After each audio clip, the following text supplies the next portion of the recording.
And thank you for being here. This is truly one of my most exciting things that I get to do in the outdoors, and that is talk to a newbie, a new outdoorsman. And joining us from Mother Road Brewing is Oliver Adams. Now, Oliver, real quickly, what is your title? You have a very fancy title over there at Mother Road Brewing.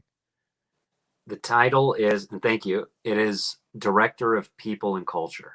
Director of People and Culture. Now, what does that mean? That sounds like a fancy title. What is it?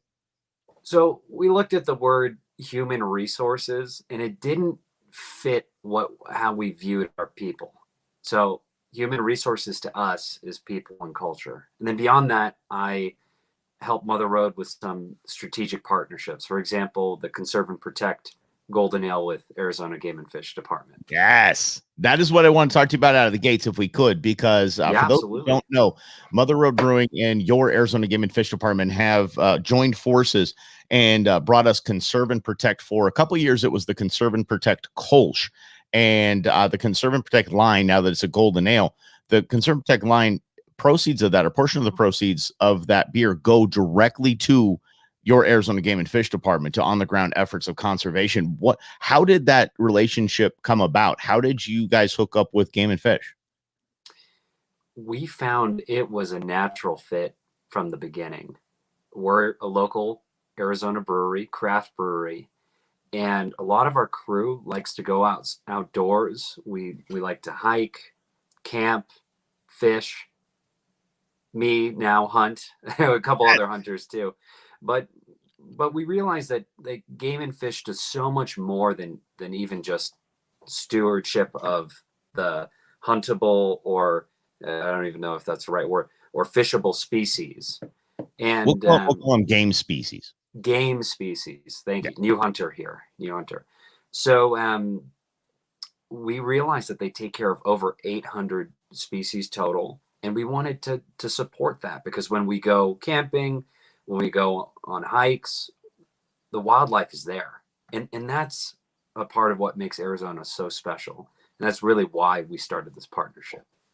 And the partnership has been successful. I remember the first time there was a check presentation, back when we could all get together and do cool stuff like that. Last time there was a check presentation, it was pretty bulky. We're talking about $10,000. So how has that progressed after the first round? And especially, have you seen any difference in sales from Kolsch to Golden Ale? We did see a strong uptick, especially in the beginning. And we're hoping that the brand reaches more people, because again, if you support Conserve and Protect Golden Ale, you're supporting wildlife conservation in the state of Arizona. And the can art's unbelievable. The can art is so cool. I actually have 2 of the tins from the Kolsch hanging in my garage, and if you guys have one of those tins from Golden Ale, we'll get it to you. Send it my way. With Dennis. Yes. And Taco Tuesday. And then we need to get him out hunting too. We need to get him going. So, but thank you. Thank all the people, Mother Road, Michael and the whole crew over there for doing this, because and I hope that and I want to encourage you guys to keep doing it. Even if, I know how business relationships go, the more you do this, the longer you do this, the better it is for all of us and our 860 species of aminal right here in Arizona. We appreciate it. We certainly plan on continuing, and the vision is to make this a multi-year partnership that only gets stronger over time. I have a lot of wall space for those tins, buddy. Just keep coming at it. I have plenty of wall space. I'll keep it going. I will do an entire wall. It'll go for as long as Mike has wall space. Yeah. Okay, good. Oh, there we go. That should be part of the negotiation. As long as we'll measure it out and see how many years we can go. There we go. Now, Oliver, there's a different reason why I brought you on, because you sent me text about a month ago that was I was on air at the time, and I was on air with Rob, and I was like, look, that's Oliver. That's Oliver. You sent me pictures, the successful harvest of your first hunt. So let's get to that, because I have chills from head to toe right now. This is stuff that excites me and fires me up so much. I love it when somebody gets to experience it, especially the first time. Let's talk about your background a little bit. Now, do you come from an outdoorsy kind of family, hunting, fishing, anything like that?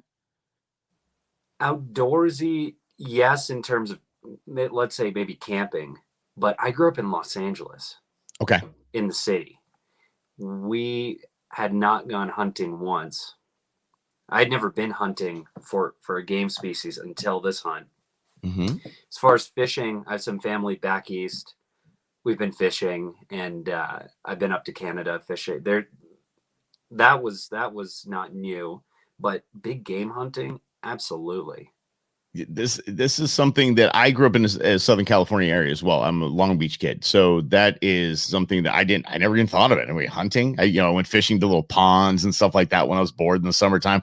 That was about it. That was the extent. And then by my mid-20s, I was just all in to the hunting. It started with a deep sea fishing trip, and I thought, well, okay, this is what I am all about. So we're talking to Oliver Adams.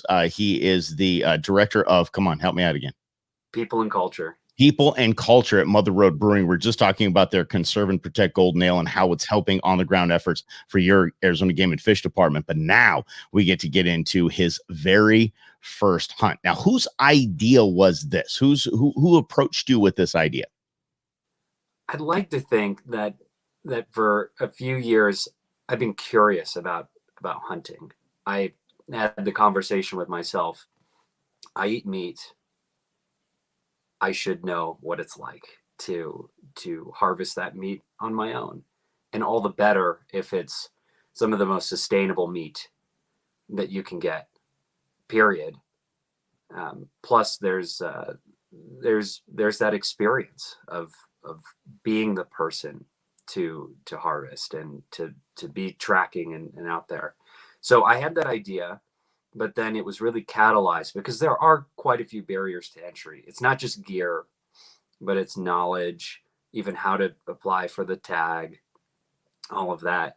I remember the exact day that I made a promise that I was going to put in for the elk tag, the 2020 elk tag. And that was, it was in August of 2019. We had just about every single game and fish person that I know up in one room in Flagstaff, definitely pre-COVID. It was a room of about 100 people, from game wardens to terrestrial wildlife branch managers, and they all said you should go out and hunt, and we'd actually we'd help you out. We'll designate somebody to come show you what it's like. How could you say no to that? Yeah, there's several thousand people that are throwing things at their radio right now, or at their computer screen or their smart device on iHeartRadio, going, dude, how in the world do you pull that off? Because we'd all love that. We'd all love the opportunity to, oh, game and fish, you want to take me out? Yeah, let's go do that. How fantastic is that? That's great. There was no special. I'll make the disclaimer. There was no special treatment or preference or anything. It was because they play by the rules, right? They do. This is it. And I couldn't say no. You're right. That's it. And so they get you in there. You put in for your tag, and you get drawn the first time out. Your listeners are going to hate me even more. Yes, I got drawn for the. It's okay. There are several people that have. So that is a common story. It's okay. It's not, they're not going to hate you by any stretch, but that is fantastic. Now, you got drawn for a cow, right? You didn't get drawn for a bull. You didn't get drawn for the great trophy hunts. You got drawn for a normal hunt that is probably one of the easier hunts to get. What unit were you in? Unit 9. Okay, so you're in Unit 9. So Unit 9. Yeah. So that's still a nice tag. All right. Well done there. Yeah. So that's still a good tag. Now, then how long was it before you got your tag till your hunt? It was a December hunt, and I got the tag in, I can't remember if it was early March or late February. Okay. Now, here's what we're going to do. We're talking to Oliver Adams of Mother Road Brewing. We're going to talk about that build up to the hunt, his very first hunt. He has his tag in his hand early in the year, and he looks forward to December and what that looks like. And now, this isn't the only hunt you went on as well. You actually went quail hunting as well, correct? I did. That wasn't as premeditated as elk hunting, but the hunt went so well that both in harvest, but also spiritually, how it felt. It was Yeah. just, it was right. So that spurred the curiosity. And yeah, and we definitely want to talk to you about that. It's coming up next. We're here with Oliver Adams from Mother Road Brewing. His first 2 hunts. We have a newbie who is hooked for life, and we're very thankful to Mother Road Brewing for Conserve and Protect Golden Ale, helping out on the ground efforts for your game and fish department. More coming up on the Go Show. Stay right there. And this is the award-winning Go Show. Thank you for being here. You can find us on social media, facebook.com/The Go Show with Mike Russell, and on Instagram at The Go Show with Mike Russell. Go outdoors with Mike Russell on YouTube, and you can check out this video right here with Oliver Adams from Mother Road Brewing. We're talking about Mother Road's Conserve and Protect initiative. First, it was a Kolsch, and now it is a Golden Ale, supporting on-the-ground efforts for your game and fish department. He went on his very first hunt. Now he's his very first tag in his hand. He's got his very first big game tag. Tell me about that showing up in the mail and the first thought you had. Reality set in, did it not? It did. I think reality set in when my credit card got hit. I was like, I got the tag. That's it. Yes. You get that before anything else. And I thought to myself, I have a long time before this hunt happens. And like many things, I did procrastinate the preparation for it. We all do. And this is slightly embarrassing, but I feel like I have to share it as a new hunter story. Bring it. I was under the impression that anybody in my group could take the shot. But no. No, that's not the way it works. And it's not that I was looking for other people, but in my mind, I was thinking, if there are more skilled people with a rifle, it's almost in some way more ethical for them to take the shot. I don't know. I was trying to contrive different ways to think about it. But fast forward to September. So now we're 3 months out. I casually mentioned to the person I'm going hunting with, Jorge, and he used to work at Arizona Game and Fish Department. Now he's at a utility company, a small utility company. I mentioned to him, oh, well, maybe if you have a better shot, better angle, you could take the shot. And he's like, whoa. You're the only one who's gonna have a rifle. And I thought, oh, okay. All right. So I need to go to the shooting range about 20 times before this. So Good that's man. What it was. That was my biggest preparation, was getting the rifle sighted in and making sure that I was good and confident. Okay, good. Now, did you do any scouting in Unit 9 before you went up there? Or did you have some people do that for you? I did. I went scouting actually only one time, and we found a lot of tracks and a big corridor. So we knew the general area that we wanted to go. Okay. And this was just weeks before the hunt. Mm-hmm. It was right after rain. So all of you could really tell what was fresh. Right. That's cool. And how fun is that? That's part of hunting. And there's sometimes we go and we only see sign. We don't see actual big game animals. And the cool thing is you see that sign and you're there, you're in the right spot, and that instinct kicks in, and you just feel it inside you. You just hone in on a trail, you hone in on a track, rub, scrape, whatever it is. And it feels good. It feels when you're up there scouting, you're like, okay, this is going to happen. This is really going to happen. Right. It does. And I was with my little brother when we were scouting. He's never been hunting. I've never been hunting. He's 19, just turned 19. And we found ourselves walking miles and miles, tracking these fresh tracks. And it was like the day went by like that. That's awesome. Such a great experience. Okay, let's talk about the day of the hunt. Let's even if there's days before, let's talk about the day you actually successfully harvest an elk. So let's talk about that day. Tell us all about it. Tell us what your mindset was. Did you spot and stalk? Did it just pop out of nowhere? What happened? We started the day. I have to talk a little bit about the day before. Okay. I have to talk because it rolls into the day.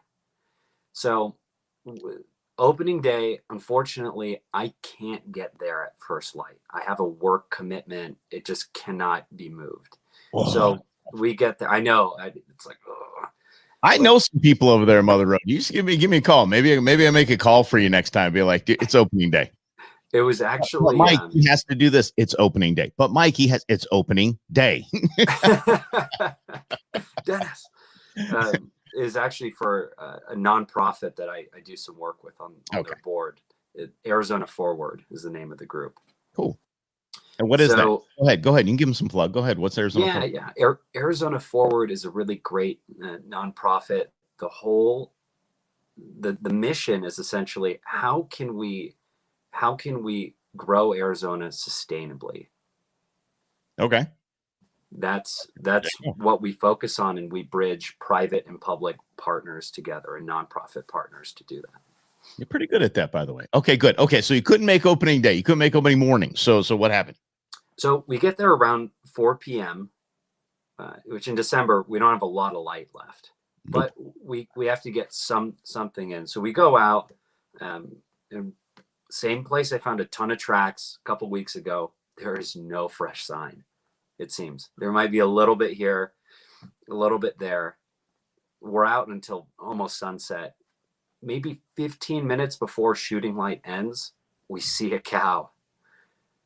We see an elk cow. Yes. Right there on the hill. But this time, because we're just walking back to the car, the wind is to our backs. And the wind is pushing up the hill. I'm getting set up to take the shot. And then the cow smelled us and bolted. And we think that there were other cows on the mesa too. Okay. Yeah. So at this point, we gave it a little bit of time. We went up just to see if they had spooked 50 yards ahead, 100 yards ahead. They were gone. They were out of there. But we knew where we were going the next day. Mm-hmm. Yeah. So we go, night ends, wake up at 5 in the morning. So this is now the day of the hunt, if you want to roll into that story. Sure. So I'm with Jorge and a gentleman, Tom, and I go with Tom. And Tom's a very seasoned hunter. He works at Game and Fish too. Mm-hmm. We head back to the same exact spot, and we start stalking, and there's fresh sign. I mean, you could smell the elk, right? There's like elk. Oh, I love that. Yes. Yeah, they're there. We didn't find a single one. So this is about 4 hours, gets hot, daytime, all of that. We decide to go to a tank, a watering tank, and just see if there's anything around there. Packed full of fresh tracks. And I'm thinking, okay, well, maybe we can either come back here or hang out here, whatever. I'm making a sandwich, and a herd of elk start coming in. Drop the sandwich. Yeah. Yes. Drop the sandwich, hug up against a tree with the rifle. Mm-hmm. One of them comes in, and they pass the watering tank itself and a tree right next to it. And then I took the shot as soon as it passed by. And you got yourself your first elk. I got the first elk, and I might have been a little overzealous with the second shot because I took the saying "elk aren't dead until they're in your freezer" a little maybe too seriously. Okay. But the first one went because they're so tough. Yeah, they are. They're so tough. But it was clean, and it was a clean shot. That's awesome. Okay, now I wanted before we wrap up here, and we'll get into the quail time next time we talk, but because he did go quail hunting after this. So first big game experience, you take an elk. So you've now, wow, we're talking about 200 and some odd pounds of meat for your freezer. That's fantastic. But talk to me about inside. Talk to me about what this did to you, taking that animal and walking up to it and how that felt and how that changed you. I think I texted this to you, and it still rings true. The best word to describe big game hunting is reverence. Mm-hmm. A reverence for the animal and what it's providing you and your family and your friends who you share it with. They're so beautiful. And to walk up, it is emotional, absolutely, to see that, to see the elk, especially in the context of it's its herd is close by. They know what happened. Everybody knows what happened. But if you treat it with respect and take everything that you can and share it with people you care about, then that's what makes it worth it. It does, and I love to hear that. And I have so many hunters I take for the first time that have that same feeling. It's a connection. It's all a bunch of, if it's brown, it's down. Let's go shoot. It's like Yosemite Sam out there. We take this seriously. We understand we're harvesting something. It's life for our life, and it's a big deal. I love that you had that experience. I love that you had that feeling. Let me ask you this real quick. Did you take the heart? We did. Yes, we did, and we ate it. Have you eaten it yet? Have you cooked it? Yeah, day of, actually, out in the field. What? We got the elk at 11 a.m. processed for a few hours, still light out. So when all said and done, we had some Conserve and Protect golden ales and backstrap and heart right on the cast iron skillet. I think that was my highlight of the whole thing. Heck yes. Listen, Oliver Adams, Mother Road Brewing, I appreciate you sharing this story with us. I really do. It's a fantastic story. And I'm so excited for you as you move forward in your hunting world and harvesting. And, I know sustainability is a big thing for you, and you really know where your food and your proteins come from. Congratulations. We look forward to you coming on the show again. We'll celebrate some other hunts coming up. Thanks for being with us. We got to get out of here. We'll be back next week right here on The Go Show. Thanks, Mike. Really appreciate it.